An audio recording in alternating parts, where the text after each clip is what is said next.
Well, hello, everybody, and welcome to the Tapestry of Connection. I'm your host, Gena Frances, and today I am joined by Becs from the UK. Becs is an amazing platform medium that I have had the honor to witness work.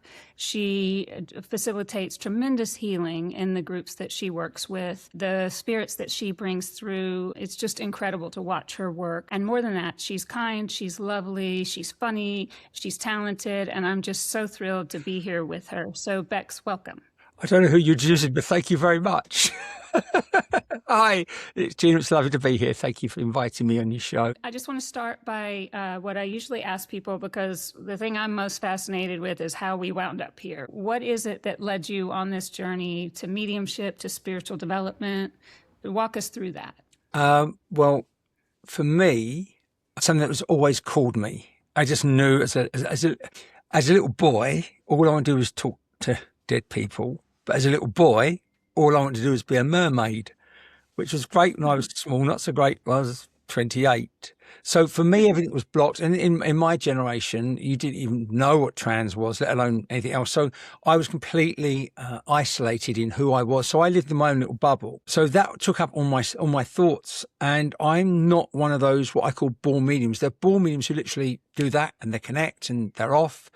I'm not. I have to go through a whole process. And it was literally as I got older, as I started going through my own emotional and physical transitions, did everything start to open up. The right tutors came, the right courses came. And where I'm at now is, it's my life. It literally is my world. And you've got me in my gym gear. I've just come back from the gym, because holding the body in a healthy vibe is as important as the mediumship. And for me, what I've evolved to is that mediumship is easy. It's a natural phenomena. We're all spirituals, therefore we're all mediums. I always say, how are you? And for me, I'm the biggest example of that. I've gone through so much healing. We all carry wounding. We all carry pain and hurt from our past, be it trauma, be it programming, whatever it is. And we have to get that out of the way, simply because the more that's out of the way, the more we're all our authentic soul self that works with spirit. So I've been blessed to also work extensively with like sacred plant medicines.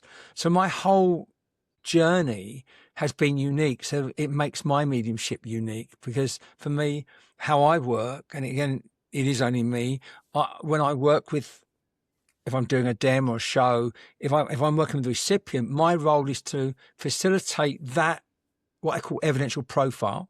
So we know exactly who it is, who it's for without any doubt. Then my role is to get out of the way so spirit can do their job, because they know their job. They know where the healing's got to go to and how it's best received or sent. And the more the medium can get out the way, the easier it is. But that's the clue, is the medium being in a place where they've done their own work.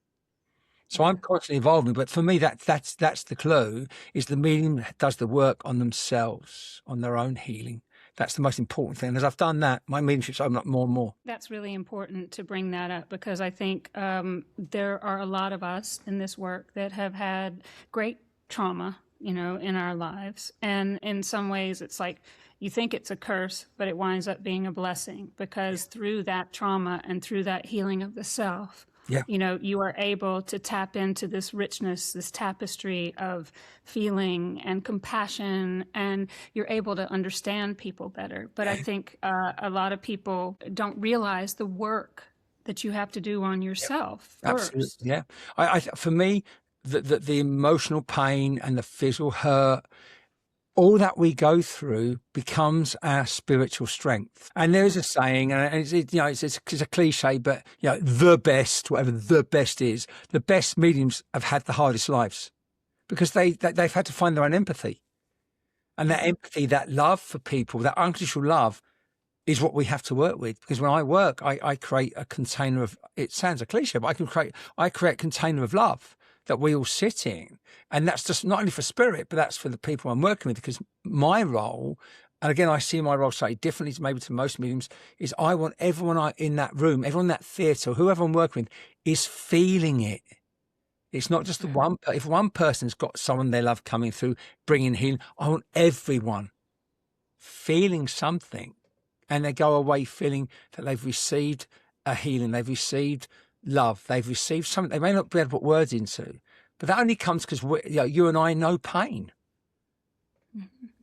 And I've had the joy and luck to learn just a little bit from you and to watch you work. And I will say to everybody listening, this container of love, it is truly incredible. And Becs works very hard to create a space for everyone that's there of safety and of compassion and of love. And truly the healing that I've witnessed that you've facilitated has been incredible. And there's a lot of humor in your work. Like, you can see when you're working, there are some painful things that come through with people that, maybe are connecting with some unresolved issues with their loved one. And you have an amazing ability to take that pain that the person is experiencing and bring laughter and joy out of it. With the humor, whenever I demo, I always have a little chat first.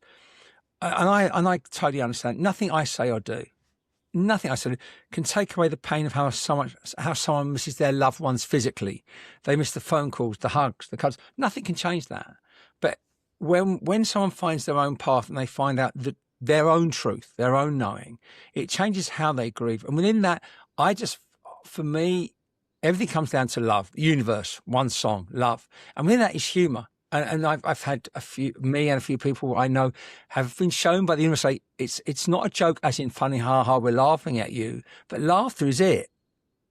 For me, when I try and create the space of the soul, of memories, of love that both spirit can use and then people can use as well. And we become almost one. And within that, there is, I've always found, my mum always used to say, humor's the best medicine. It is, if you can take something, and so many times there'll be a reunion of such deep poignancy, deep healing, deep releasing, deep pain, and the spirit person will finish with a joke. And they're laughing. And this is what they want. They want us to be happy, whatever your definition of happy is. They want us to be happy. They want us to find that peace. They want us to know it's okay. And the laughter, and it is funny when people say to me, Becs, if you didn't do this, you could be a comedian. And I go, okay. So I've got the best of both worlds. I'm a bit of a comedian, and I also facilitate these reunions.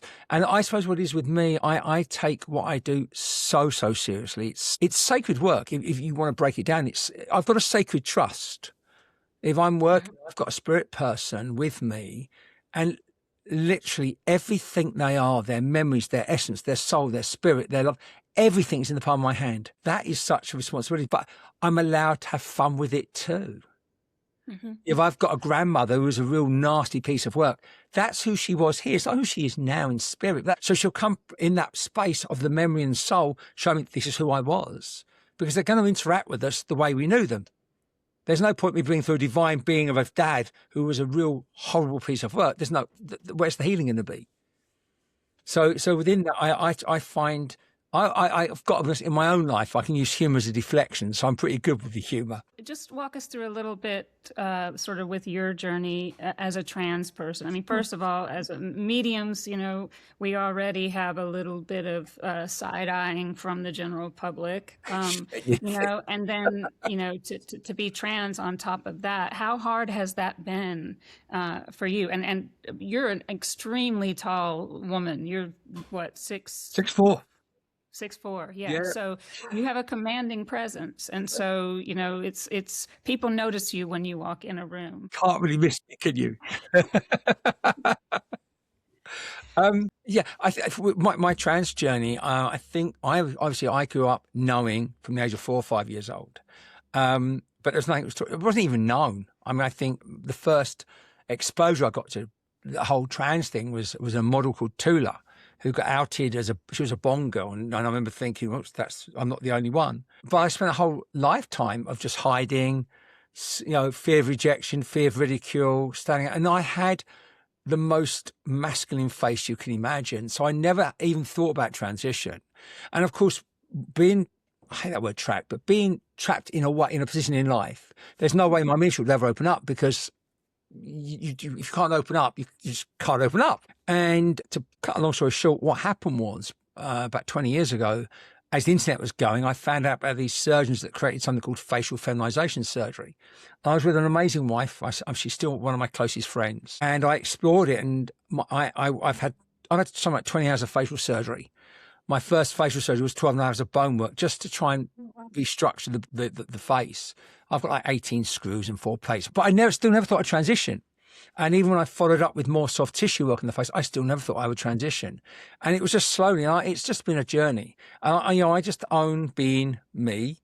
And I think what I found is the more vulnerable you are, the more open you are, the more people are open to it, And I have a slightly different take on the whole trans thing that doesn't always sit with the trans community because I suppose where I am, especially over the last 18 months, and I had my gender surgery 18 years ago. But for me, my role in this lifetime has been aligning the divine masculine, the divine feminine. So I'm Becs. So I just see myself as that divine alignment. So with me, how I view it, I get asked this sometimes, Becs, so are you a woman? I go, well, no, I had a penis for 40 years. I had male privilege for 40 years. I've got friends of mine going through perimenopause. I've got friends of mine going through the menopause. I haven't got that. It's like, so where my view is that no, I'm Becs. And I've gone on this journey. I've aligned myself emotionally, spiritually, and physically the best way I can. How you then want to view me is then your journey. I can only be me and say, this is me, and I'm authentic me. I haven't walked your journey. I've walked mine and found a place where I'm Becs. And I go to people, hopefully you like me. I'm just trying to be a nice person. Does that make sense? Yeah, totally makes sense. And I find, your openness and your willingness to discuss your journey facilitates healing of a different kind for others too. I mean, and it doesn't necessarily mean, you're on the same journey as Becs, a trans person, but accepting yourself, it is for a lot of people a difficult road to walk. Huge. No matter what path you're walking. Aligning with yourself is one of the greatest gifts that you can give yourself, but it's also one of the most difficult. And so to watch you walk this path and to see your fearlessness in which you embrace, because you were a bodybuilder before too, right? I was a 250-pound 200-pound bodybuilder martial artist. Yes, that's my background. So yeah. I remember when I met you, it's just like, it's incredible for me, that fear of like, oh, what if someone, that was a very real fear in the beginning. Like, what if someone judges me? And then to watch you walk into a space and everything that you've been through, it's very inspirational. So I just wanted to say, like, you are doing great work on so many levels of showing people what it's like to live authentically. And I think what you said really sums up beautifully about the healing we do, about we're not good enough or what if people judge us. I spent the longest time wondering what we're going to think about my work. And again, the more healing you do in yourself, the more you find a place where, in actual fact, my greatest strength is my vulnerability. Or my openness. This is me. Well, if this is me, you can't hurt me. I've got nowhere to hide. And, this is my mediumship. And, well, people say, well, go and prove it. I go, prove what? Well, prove you can do what you do. Well, no. If you've got someone in your audience who's had a belief system all their life that this is rubbish, when you're dead, it doesn't change. Well, I can't change. I can't give them a paradigm shift in 2 hour show. I can hopefully let them go home with more questions than answers. If I do a night and you pick up the energy, there'll be someone I can feel that they think this is the biggest load of rubbish. They've been dragged along. They're thinking. I've learned just to put a bubble of love around them. And I don't mean love as I love you, but love as a frequency. The old me, maybe 2 years ago, would have tried to help them and reach them. Can't do it.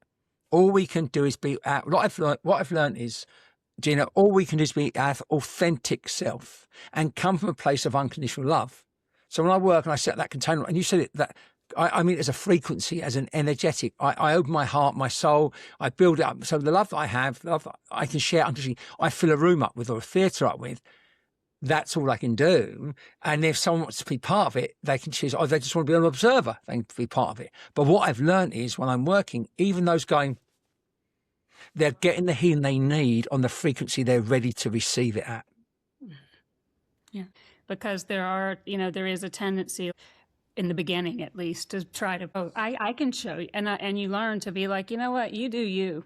If you want to, walk out of here and be grumpy and think that we're all full of and everything else, then please just go on about your business, think what you will, and God bless you, and so, because life is precious and time is your most important commodity, I think, and your most precious commodity. So why waste time on people who don't want their time to be wasted with. Because we're mirrors. Until you get to a place where, actually, I'm worthy. That's that me trying to reach that person up to maybe 2 years ago wasn't really about me reaching him. I was a mirror going, look, I want to be good enough. I want to be good enough. Validate me. Now I don't need to do that because I know my relationship with spirit is exquisite. I live for this work. So now my relationship is different. I know I don't need to prove it to anyone. So my relationship with the audience is now different. So if someone's watching this going, I'm always trying to get the person to prove it, look inward. We need to mirror. We are mirrors. And if I've got something now with the audience, I can mirror them and I go, this is us.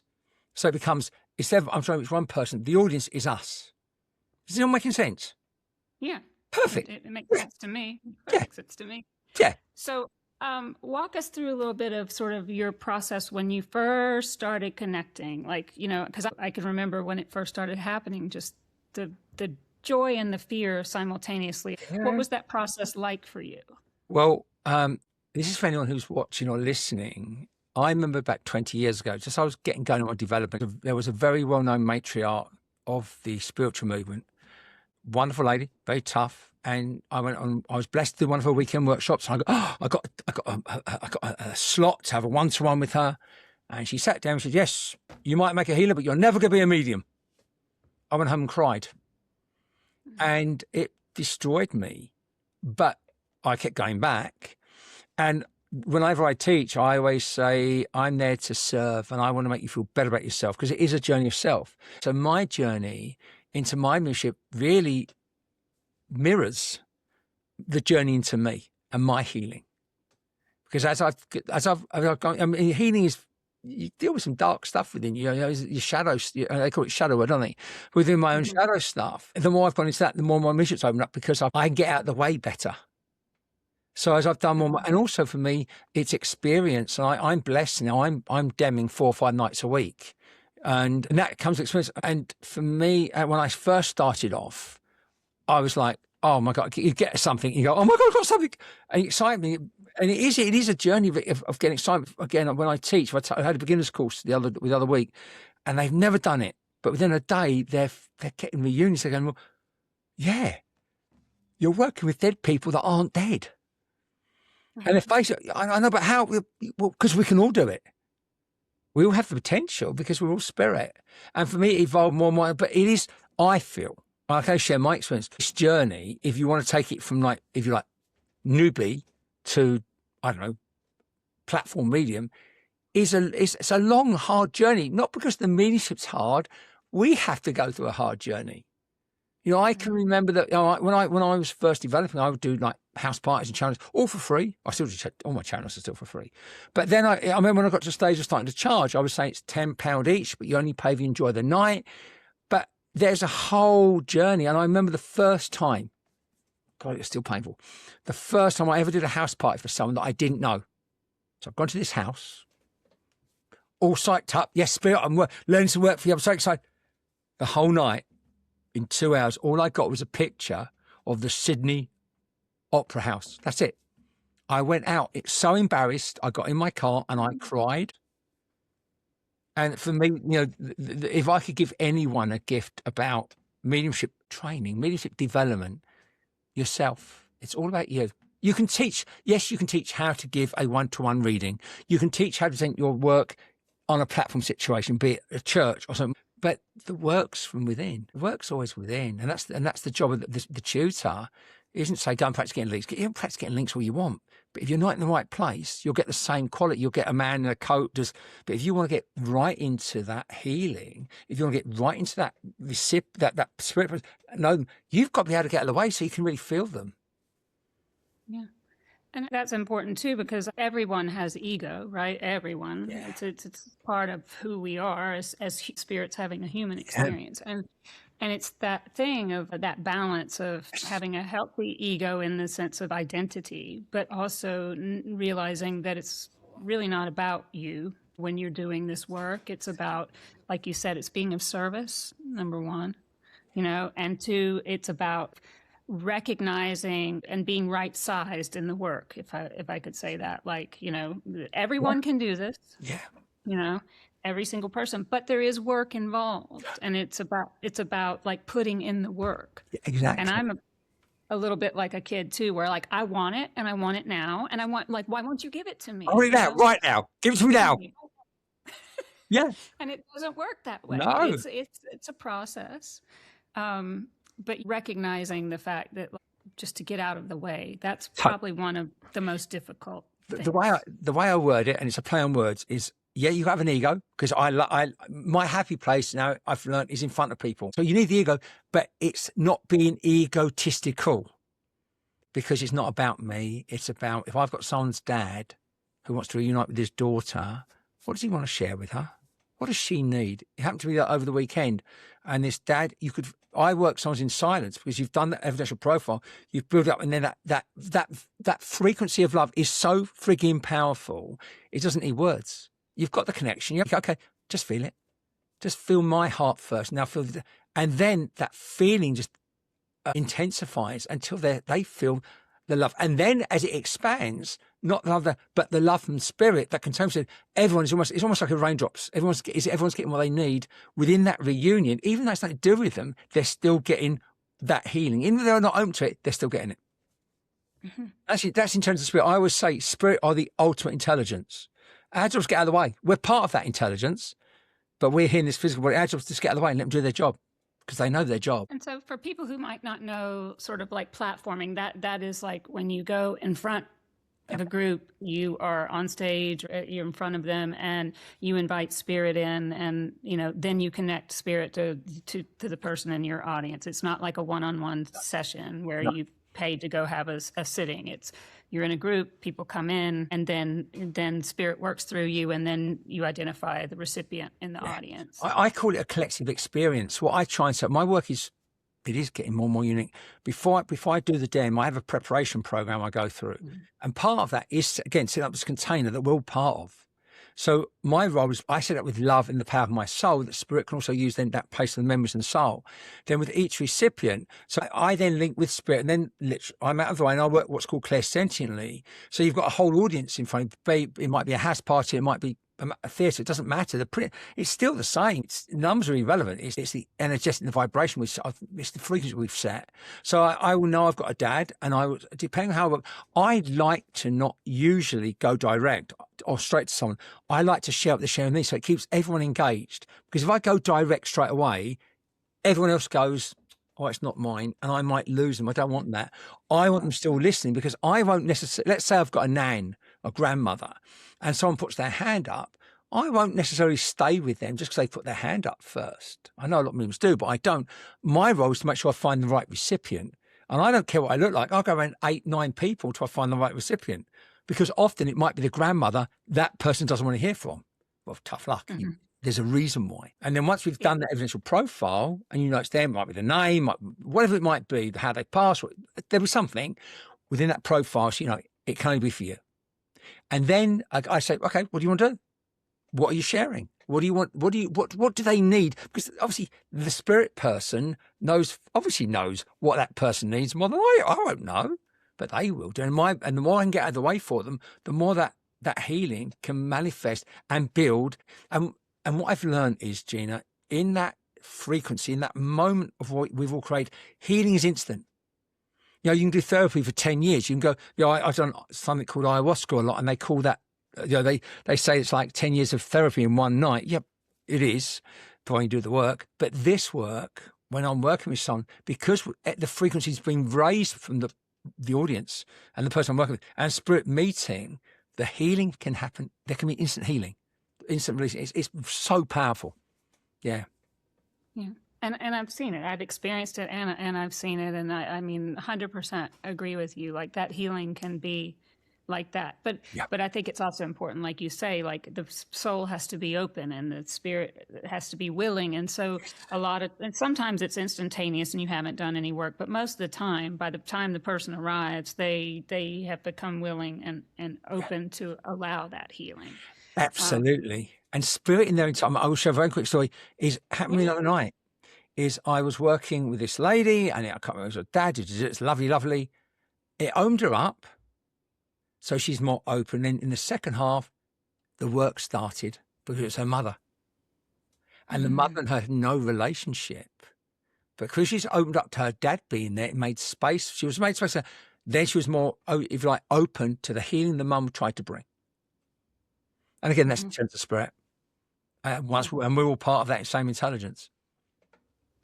And so just for people who might not have done mediumship, like what's it like when the spirit comes in? I mean, it's different for depending on what clairs you use, but walk us through sort of like how they show up for you. Okay. Everything for me, obviously, your clairvoyance is the clear seeing.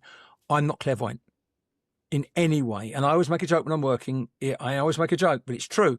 If one of their loved ones stood next to me, fully manifested, waving at me, don't see them. I mean, I know clairvoyance is real. I've got friends of mine that tell me like negatives, but I work with what's called clairsentience. And I believe that's where all the clairs center. And clairsentience is literally, I sense them, I feel them, I get to know them, then I can narrate, I can share their story. I view myself as their storyteller. I'm a storyteller. I make a joke when I'm working. I say, it's like, people say, well, why can't I get that? Well, often people are waiting to hear them talk to them. And I say, spirit can't talk to us the way I'm talking to you. They haven't got a voice box. Spirit can't talk. They can blend. Their spirit, there's my spirit. We can blend, so there's no separateness. But if someone hears voices, that's because the two spirits still have to go, the communication has to go through this, has to go through the mind. So for me, as a clairsentient, I sense them, I feel them, then it comes through my mind and just simply comes. The minute you start thinking as a medium, you've lost the link. Absolutely. As soon as the conscious mind gets involved, you've lost it. When you start too, and you get all excited and you've caught something, then it goes away too, right? Because your mind has come in. You got it.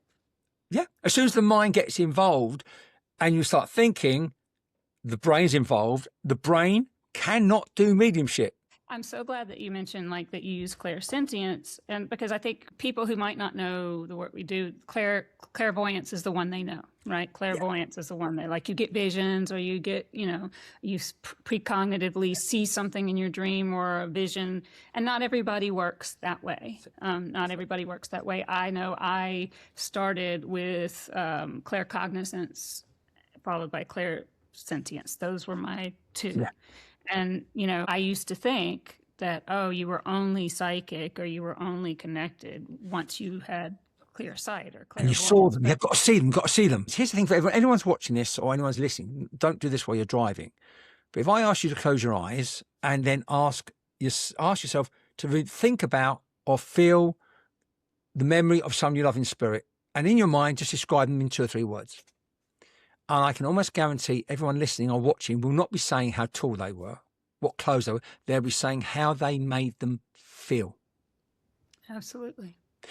And everyone's watching going, I loved their laughter. Yeah, there you go. Oh, I loved how they were always there for me. I loved how they held me. It's the feeling it brings in within the reunion. And again, spirit are the ultimate intelligence. And I love watching mediumship. But one of my pet peeves is when you get a medium, I've got a man here, suited and booted in his suit. He's wearing a smart suit and polished shoes. I go like, well, why are they sharing that? It's generational. Every granddad would look like that. Same dads. Well, anyway, spirit always teaching me not to be flippant, not to be petulant. So I was doing this night, and again, I'm not clairvoyant, but I knew it was a dad. I didn't see it, but I knew he was showing me in a nice suit, booted with polished shoes. And in my mind, I've gone like, why are you showing me that? You sit, but, and out of my mouth came, as I said to his son, I said, look, your dad's just showing me he's so smart in his suit and his shoes because he cared more about what people thought about him and what he looked like than he did about you. Boom. In that moment, that this guy was like, the guy's one, he's like 60, 70 years old. You could see he just went, that's my dad. So there's in terms of spirit. So yes, he showed me in his suit, but why? Because this is the thing is we don't always go deeper. So, so with this suit, it wasn't about him wearing the suit. It was that he cared more about his appearance and what people thought about him than his own son. And that's the healing the son got. And that's where the healing manifests. I've had classic ones. He's like, I'll give you an example. And again, I'm not being, it's just my view. Over here, often you'll get nans described with their button-up cardigans. Every nan's got a button-up cardigan. And I got given that once. I've got your nan's in a button-up cardigan. I'm going, yeah, thank you very much. I know we get generic stuff because that's part of the framework. I get it, but I don't want it. Anyway, not in that context. And I went to Spirit, don't you dare ever give me Nans in a button-up cardigan. Because I know we get generic stuff because that's part of the framework. I get it, but I don't want it. Anyway, not in that context. So what happens a few months later? I'm working away. I'm doing a charity night. I'll never forget. It was actually quite a big theatre. I'm doing a charity night. I've got this Nan. And I'm working the same. And I said, oh, and the button-up cardigan is really important. And in my head, in that moment, I'm going, you've got to be joking. And then it followed because again, I'm letting it ramble. And I went, so I said, and the button-up cardigan is important because you've got it in you've got it in the second drawer down at home. Boom. So Spirit was just showing, that's the first lesson I got about how things are multi-layered. So in that moment of going, instead of going, yeah, that button-up cardigan, but you've got it at home in the second drawer. She went, yeah, I have. There you go. So what it then does, or what that did in that example, for me, when I work, there's always three facets, three parts of a reunion. It's the life lived. Who was it? The life shared, memories, whatever you experienced together. But the most important part of every reunion is the life reunited. My role is to help make sure that person knows that they're around. So in the example of that cardigan, it's in the second drawer down. Well, obviously, that can only show one thing, Nan's around. It happens often. There'll be a few words at the end that are transformational, but it's not the message. It's like I've lost count the times I do a little throwaway comment and someone goes, oh, my God, that's what I want to know. Because that then ties in the whole reunion. What is some of the tips you would say to somebody who is listening to this thinking, well, maybe I'd like to explore mediumship? Like what would be your suggestion to them? What a good idea. I think mediumship starts with self. And the very first thing I teach anyone, I ask them is, can you quieten down your chattering mind? Because we live in a society where we're always on the go, always under pressure. And, the first step of mediumship is to quieten down, is just be able to sit in the silence. And I've got little videos up on YouTube. People can tap into that. If they're, depending on where they are in the world, I would say, well, find a local spirit center, a spiritual center, a spiritual church, and just walk into. And 99% are so welcome, so lovely. But that's the starting place. And I think for me, mediumship, for me, is a journey of self.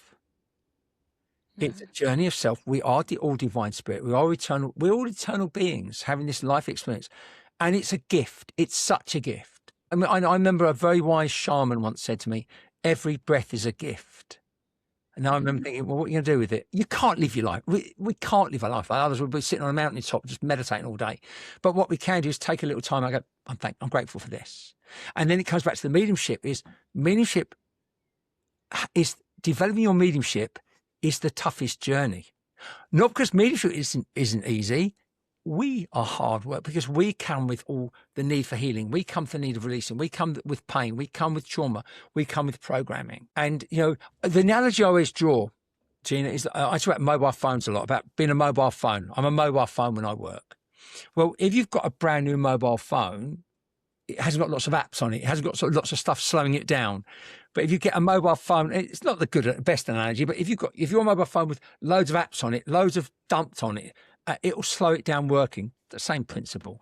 We live in a society where everything's fast, fast, fast. You want it fast, fast, fast, fast, Yep. fast. And it's like, okay, yes, there are some people like child prodigies that come in fully formed and, they've got it all and they can just naturally do it. But for most people, there is practice and there is time that is needed to be for anything. Like you wouldn't think that you would learn a language just by deciding you're going to learn the language and then the next day being fluent, right? I mean, that does not happen.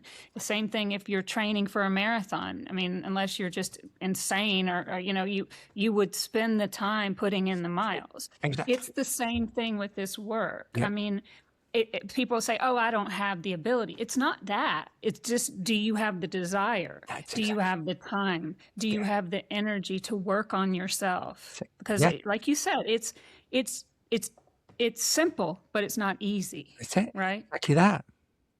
you know? And so I think that's the thing that I had to learn when I first was like getting exposed to this. I'd be talking to, you know, my guides or angels, whatever's up there or out there. And I'd be like, but I want, and they'd be like, I would hear in my head, not hear out here, but hear, well, then put in the work. Yeah. Yeah. And it's the work of self. And, you know, I want to come back to what I said earlier on about how I keep saying the best, but the best mediums have had the toughest lives. I'll give you an example about how, you know, when a soulmate passes and the other one is here, they have the toughest job. Because the person in spirit already knows it's okay. In fact, if you want to argue, they're already back together because there's no time or space on the other side. It's only a construct. So, but when it happens, I've had it shown to me, and I experienced this, when a soulmate passes over to meet their soulmate, there's that moment of human recognition, and then the souls blend. And it's more than a dance. It's no words. It's more than a dance. It's more than sex. It's more than making love. It's literally the coming together of the two souls. It is sublime and it's extraordinary. But what I'm getting is part of my life experience means I can share that. And the same, I work a lot with suicides. I spent quite a bit of my life in that energy, never acted upon it, but I can really relate to without any judgment. Suicide. I did that one. What do you think? So I can get into it in a way that someone doesn't. This is why working on ourselves, we have to let go of our own judgments. If you've got someone who's incredibly homophobic, well, they can't have worked with gay people, not properly. If you've got someone who's a misogynist, how's he ever going to work with women? So that's why the work on ourselves is everything. The work on ourselves is everything. Without that, nothing grows, in my view. And spirit has I find a tremendous sense of humor too, because like whatever I have judged the harshest, or like, you know, I have been presented there you go with that very lesson to learn. Mirroring. You know? There you go.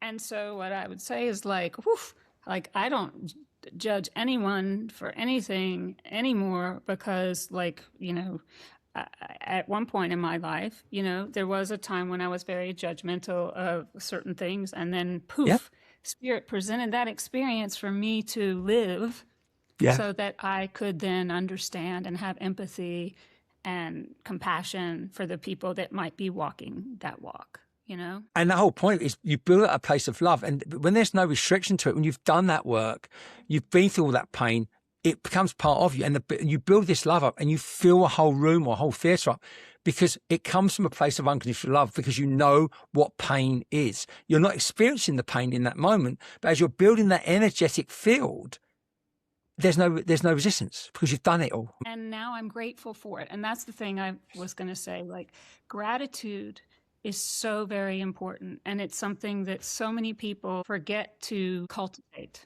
Yeah. And I would say for me, that's one of the biggest things, is maintaining an attitude of gratitude and being grateful for the lessons that have been given, the ability to talk to you. I remember hating my body. 6'4", built like this. All I want to do is be a girl. And I had to go through that whole process. And with a lot of them, with me, it was almost like, get rid of John. No. I've completely changed that. I honoured John. From the little boy that was hiding himself to the teenage boy getting bullied at school, through to the man that became this bodybuilder. Well, thanks to that, John, I've got, my body's in great shape. And it was given to me. I was working with some sacred medicine, and the shaman was channeling and said, you know why you're this size? I went, no, you have to be this size to hold the power. I embrace me. I embrace being 6'4". I embrace the shape. I've worked really hard at it. So I embrace that. From that place of gratitude, everything comes, I love my body, and I will often do affirmations, and I would thank you, because I know every cell in my body is doing the best job it can for me. And I think some people who watch this, although we may be ill, if you may be ill, you might be wherever you are, your body is still doing its very best for you every second of every day. And it only takes what I believe. It just takes one kind sentence a day. Just go, thank you. Even if you don't want to say you're beautiful, just go, thank you for doing your best. Everything is energy, right? Every single thing in the world is energy. Yep. And you look at studies that they've done where people talk to plants and they'll say something nice to a plant, or they'll say something mean to a plant, and they study this. All other things equal, plant food and light and water and all of that. The ones that are talked mean to, wither and either fail to thrive or they die. And the ones that are, taught with love grow and flourish and beautiful blooms.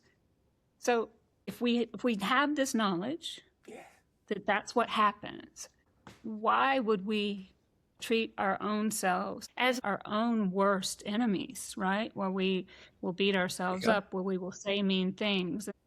If nothing else, to learn that, like, just to be grateful, like you said, to be able to breathe, to be able to, move, to be able to speak, to be able to do all these things that we do take for granted, and to be kind to ourselves. Yeah, we say things to ourselves about ourselves that we wouldn't let anyone else talk to us like. No. Because again, where does it come? It comes from that wounding. It comes from that pain. It comes from programming. All those things. Our spirit, our soul knows we are wonderful in this car, in this body. It's the brain and all its programming, and it's wonderful what it does, that gets in the way. It's our emotions, our access, and it is, again, this healing journey. All mediums are on a healing journey. The hardest thing is that self-forgiveness. Mm-hmm. The hardest thing is go, yeah, I'm okay. I'm allowed to cry. I'm allowed to be. It's like a lot of my healing work within the media is spirit people coming through saying, you were always good enough. And they give an example. And in that moment, you'll feel someone go this. Mm-hmm. Because I've one quick example. I had this grandmother reunite with her granddaughter. And it was very generic. It was lovely. But right at the end, I went, don't worry, you weren't with her. You were doing the school run. Well, it came out as she's crying that her grandmother, was her entire world. But her grandmother passed while she was doing the school run 24 years before. But in that moment, you could feel her just releasing that guilt and that anger of self because the nan had taken it. The creator of the pain was the nan, not intentionally, so you got to release it back to the source, and that's what she did. And it just transformed her. And again, that's the power of spirit when we worked collectively and together. But she had to be ready to let go of it. Mm-hmm. You've worked a lot with spirit on the other side. Is there a message? Is there something that they would want us to know about when we pass on, or the other side? Because that's something I think people, they fear a good bit. For me, I'll share what I was given, because we all have that fear. I had no fear of death. The idea I think I keep saying to spirit is, get me to be 95. If you look at it as a car analogy, I want to be an old rust bucket of 95 years old, 97. Fall asleep, wake up on the other side. That would do me. But the way it's been shown to me or given to me from channeling is, when our time comes, it's surrender. It's like going on a bridge. Just go, yeah, okay. But what happens is people resist it. The body doesn't want. Remember, it's not your spirit. It's not your spirit or soul that doesn't want to let go. The body is holding on to this thing of, I don't want to. The body's programmed. But if you say to the body, it's okay to let go now. Thank you for your service. But we don't, because especially if people are atheists or non-believers, if they believe that all there is this, then they're going to try and hold on to this, aren't they? They're going to try and hold on to the body, and that's when you get that resistance. And the family have to watch that resistance happen because they're so frightened that there is nothing else. And it's like the film Ghost. The minute they get this, what was the way? It's just like, okay, it's fine, because we're in conscious, we're in love. We're just, I believe, the minute we cross over, we see it for what it is. This is such a gift, but it's the briefest moment in our eternal being.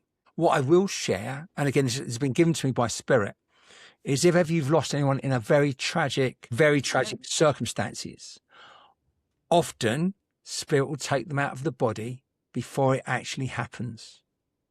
I know that because I've had people come through and go, I don't remember it. Oh, okay. Well, I just don't remember it. Why not? Well, I don't.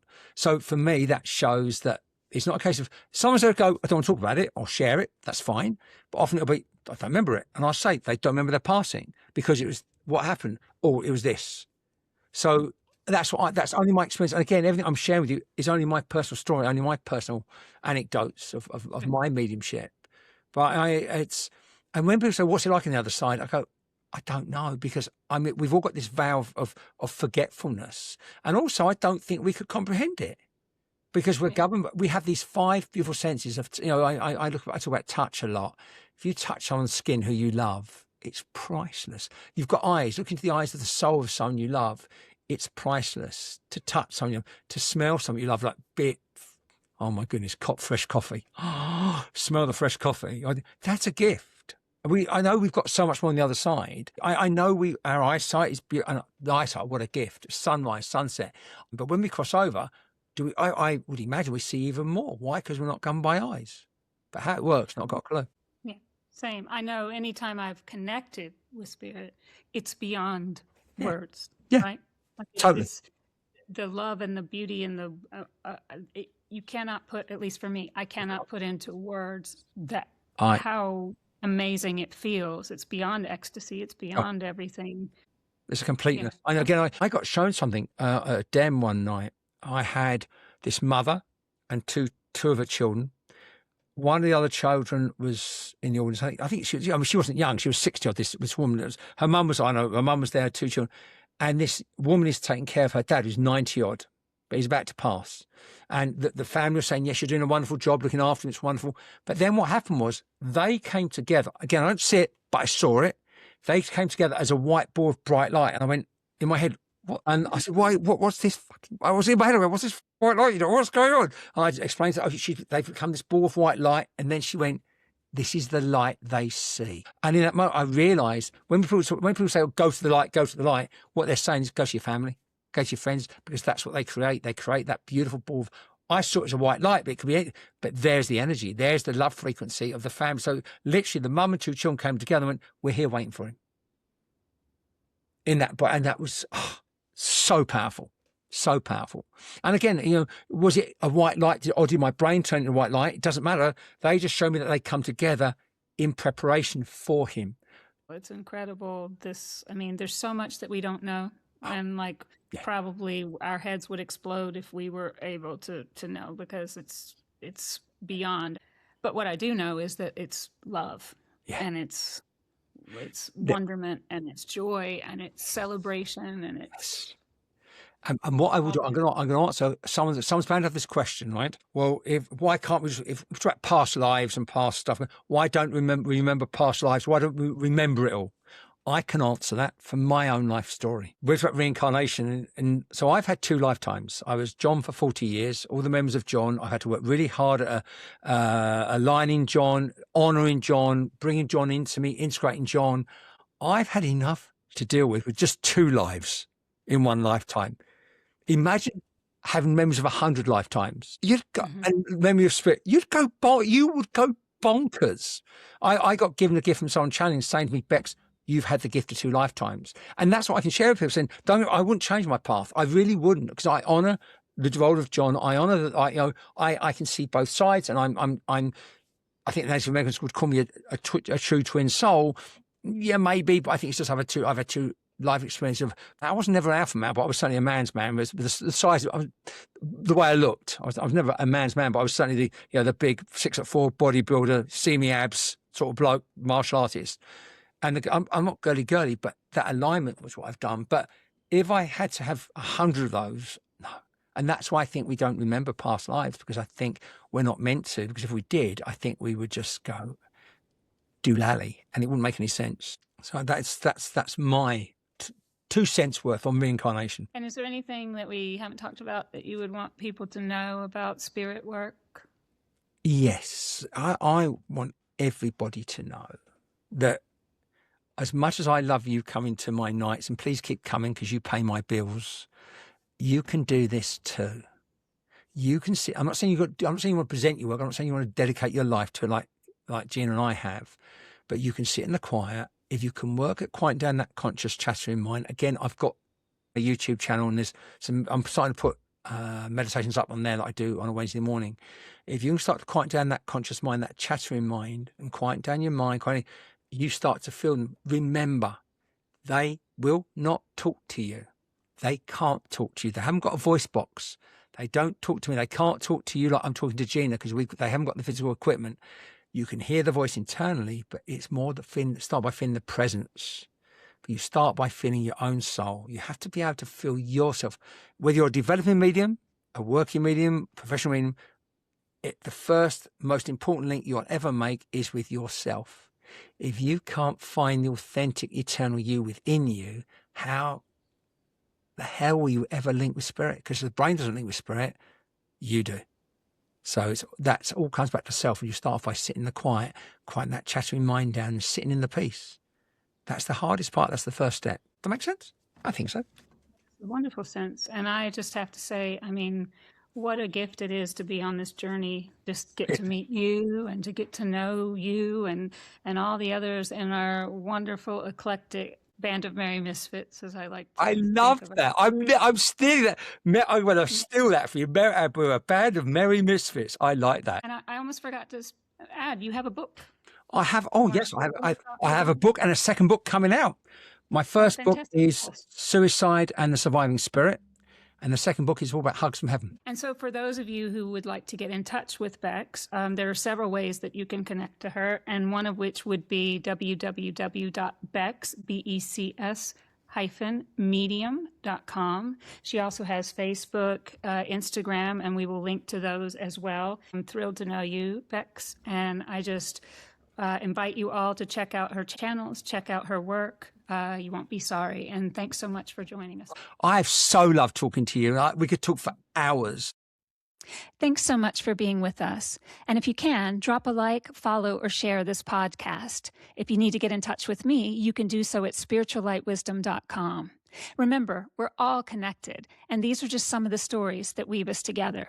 For the Tapestry of Connection, I'm Gena Frances. Until next time.